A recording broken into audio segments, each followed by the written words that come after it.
বিসমিল্লাহির রহমানির রহিম। সম্মানিত দর্শক শ্রোতা ভাই এবং বোনেরা, আশা করি আপনারা সবাই সহি সালামতে আছেন। আমি আপনাদের সামনে এখন বাংলাদেশ ভারত সম্পর্ক এবং বাংলাদেশের মাননীয় প্রধানমন্ত্রীর ভারত সফর নিয়ে দু একটা কথা বলতে চাই। আপনারা ইতিমধ্যে শুনেছেন যে বাংলাদেশ সরকারের মাননীয় প্রধানমন্ত্রীকে ভারত সরকার ইলেকশনের পরই দাওয়াত দিয়েছিল, আবার এখন দাওয়াত দিয়েছে। বাংলাদেশে নিযুক্ত ভারতের মন্ত্রী পর্যায়ের একজন রাষ্ট্রদূত বাংলাদেশ সরকারের কাছে এই দাওয়াত পৌঁছিয়ে দিয়েছে। বাংলাদেশ সরকার তাৎক্ষণিকভাবে দাওয়াত গ্রহণের কোনো মেসেজ দেয়নি, বরং এমন কিছু কথা বলেছে যার পরিপ্রেক্ষিতে সেই মন্ত্রীরূপী হাইকমিশনারকে, মন্ত্রীর পদমর্যাদায় নিয়োগকৃত হাইকমিশনারকে নয়াদিল্লিতে ছুটতে হয়েছিল ঘর্মাক্ত অবস্থায়। সেখান থেকে সে ফিরে এসে আবার সাংবাদিকদেরকে জানিয়েছে এবং বাংলাদেশ সরকারকে জানিয়েছে যে বাংলাদেশের মাননীয় প্রধানমন্ত্রীকে সর্বোচ্চ সম্মাননা দিয়ে বরণ করে নেওয়ার জন্য ভারত সম্পূর্ণরূপে প্রস্তুত। হাস্যকর, কোনো দেশের প্রধানমন্ত্রী বা প্রেসিডেন্টকে আরেকটি দেশ সর্বোচ্চ সম্মাননা দিয়ে গ্রহণ করবে, এরকম কোনো ঘোষণা কোনো দেশের প্রধানমন্ত্রীকে দেওয়া হয় না। আমরা অতীতে এরকম কোনো ঘটনা ঘটেছে বলে আমরা জানি না। আমন্ত্রিত দেশ আমন্ত্রণকারী দেশের কাছে কতটুকু গুরুত্ব বহন করে রাজনৈতিক, বাণিজ্যিক, ব্যবসায়িক, ভূ রাজনৈতিক, কূটনৈতিক বিভিন্ন বিষয়ে কতটুকু গুরুত্ব বহন করে তার উপরে নির্ভর করে তাকে কিভাবে গ্রহণ করা হবে। আমেরিকার প্রেসিডেন্টের সাথে চীনের প্রেসিডেন্টের দা কুমড়ো সম্পর্ক, তারপরেও আমেরিকার প্রেসিডেন্টকে চীনের প্রেসিডেন্ট লাল গালিচার সম্বর্ধনা দিয়েছেন।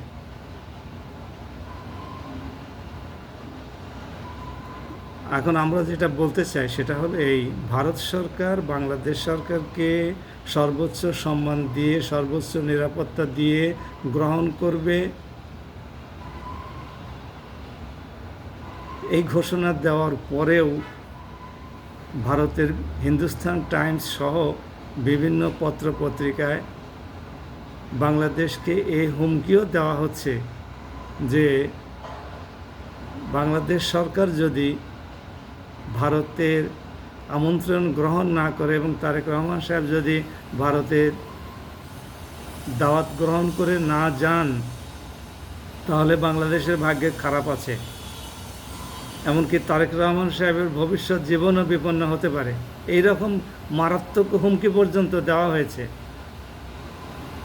তারেক রহমান সাহেবকে তার পিতার হত্যার কথাও স্মরণ করিয়ে দেওয়া হয়েছে।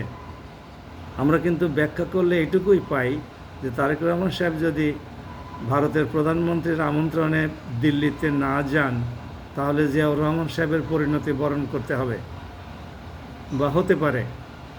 এটা মারাত্মক একটা হুমকি। এটা স্বাধীন সার্বভৌম দেশের প্রধানমন্ত্রীর দপ্তরকে এই হুমকি সাধারণত কোনো দেয় না। আমরা অতীতে কোনো সময় শুনি নাই যে চীনের প্রেসিডেন্ট যদি আমেরিকাতে না যায় তাহলে চীনের প্রেসিডেন্টকে হাফিজ আল আসাদের মতো সিরিয়ার ভাগ্য বরণ করতে হবে। ইসরায়েলের প্রধানমন্ত্রীকে হুমকি দেওয়া হয় নাই ব্রিটিশ থেকে যে ইসরায়েলের প্রধানমন্ত্রী যদি ব্রিটেনে আমন্ত্রণ গ্রহণ না করে, সফর করতে না আসে, আমাদের নির্দেশ না মানে, তাহলে ইসরায়েলের প্রধানমন্ত্রীকে লিবিয়ার কর্নেল গাদ্দাফির মতো ভাগ্য বরণ করতে হবে। বাংলাদেশের প্রধানমন্ত্রীকে এই হুমকি কেন দেওয়া হলো, এটি আমাদেরকে নিঃসন্দেহে ভাবিয়ে তুলেছে। আশা করি বাংলাদেশ সরকার বিষয়টি অত্যন্ত গুরুত্বের সাথে বিবেচনা করবেন এবং ভারত সরকারের কাছে এর ব্যাখ্যা চাইবেন যে একটা স্বাধীন দেশের প্রধানমন্ত্রী কোন দেশে কখন সফরে যাবে সেটা সেই স্বাধীন দেশের প্রধানমন্ত্রীর দপ্তর বা প্রধানমন্ত্রী নিজেই ঠিক করবেন। নির্দিষ্ট সময়ে ভারতে না গেলে তাকে তার পিতার পরিণতি বরণ করতে হবে, মানে জীবনের তার ঝুঁকি থাকবে, এরকম বক্তব্য কেন দিতে হবে? কাজেই বিষয়টি আমাদের বাংলাদেশি সকলের জন্য নিঃসন্দেহে উদ্বেগজনক। আমরা এটাকে অত্যন্ত সিরিয়াসলি গ্রহণ করতে চাই। বাংলাদেশ সরকারও এটা অত্যন্ত গুরুত্ব সহকারে বিবেচনা করবেন এবং ভারত সরকারের কাছে ব্যাখ্যা চাইবেন। দাওয়াতের সাথে কোনো দিন কি কোনো হুমকি থাকে?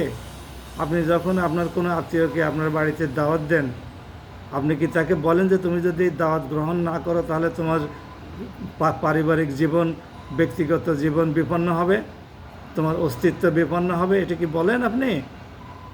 সে দাওয়াত গ্রহণ করবে কি করবে না, সে আসতে পারবে কি পারবে না, সেটা তার উপরে নির্ভর করে। আমরা তার উপরেই তাকে ছেড়ে দিই। এটা রাষ্ট্রের বেলাতেও ঠিক তাই। আশা করি বিষয়টি গোটা জাতির মধ্যে একটি চিন্তার উদ্রেক করেছে, উদ্বেগের সৃষ্টি করেছে। বাংলাদেশ সরকারও বিষয়টিকে গুরুত্বের সাথে বিবেচনা করবেন এবং ভারত সফরে যাবেন কিনা, কখন যাবেন বা আদৌ যাবেন কিনা সে বিষয়টি বাংলাদেশ সরকার স্বাধীনভাবেই বিবেচনা করবেন। আরেকটি বিষয় আপনাদের সামনে স্মরণ করিয়ে দিয়ে রাখি। ইসরায়েলের নিযুক্ত, ভারতে নিযুক্ত ইসরায়েলের রাষ্ট্রদূত কয়েকদিন আগে, মাসখানেকও হয় নাই, বাংলাদেশকে উদ্দেশ্য করে বলেছে যে হামাসের জঙ্গিরা নাকি বাংলাদেশে তৎপর। এতে অর্থ কি আমরা এটা করতে পারি না যে বাংলাদেশের প্রধানমন্ত্রীর জীবন বিপন্ন হলে ইসরায়েল বা ভারতীয় লবি এইটা ঘোষণা করে বসবে যে আমরা তো আগেই বলেছিলাম যে হামাসের জঙ্গিরা বাংলাদেশে তৎপর, সুতরাং এই হামলা হামাসের তরফ থেকেই হয়েছে। হামাস কি বাংলাদেশের শত্রু? বাংলাদেশ তো স্বাধীনতার পর থেকে ফিলিস্তিনিদের সাথে সহমত এবং সহমর্মিতা প্রকাশ করে আসছে। বাংলাদেশের বিভিন্ন সংস্থা এই প্রচণ্ড যুদ্ধের মধ্যেও গাজাবাসীদের জন্য ত্রাণ সামগ্রী পাঠিয়েছে। ফিলিস্তিনের রাষ্ট্রদূত তার জন্য কৃতজ্ঞতা প্রকাশ করেছেন। সেই বাংলাদেশ কেন হামাসের সন্ত্রাসীদেরকে বা হামাসের জঙ্গি গোষ্ঠীকে বা হামাসের যোদ্ধাদেরকে আশ্রয় প্রশ্রয় দেবে? আর ওরাই বা কেন বাংলাদেশের সরকারের জীবনের জন্য হুমকি সৃষ্টি করবে? এ সমস্তগুলো গাঁজাখড়ি গল্পগুলো ভারত থেকেই ছড়ানো হচ্ছে। এই সমস্ত বিষয়গুলো বাংলাদেশ সরকারের নজরে থাকা দরকার। বাংলাদেশ সরকার এই বিষয়গুলো বিবেচনায় রেখেই সিদ্ধান্ত গ্রহণ করা দরকার। বাংলাদেশ সরকার ভেবে দেখুন বাংলাদেশের মাননীয় প্রধানমন্ত্রী ভারত সফরে যাবেন কিনা এবং কখন যাবেন, কোন অবস্থায় যাবেন, ইত্যাদি ইত্যাদি। আমরা আশা করি বাংলাদেশ সরকারের প্রধানমন্ত্রী ভারত সফরে যাবেন, কারণ ভারত আমাদের প্রতিবেশী দেশ।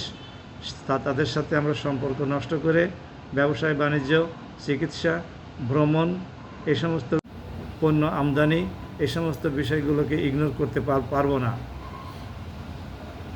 ভারতের জন্য বাংলাদেশ একটা বিশাল বাজার, 18 কোটি মানুষের বাজার।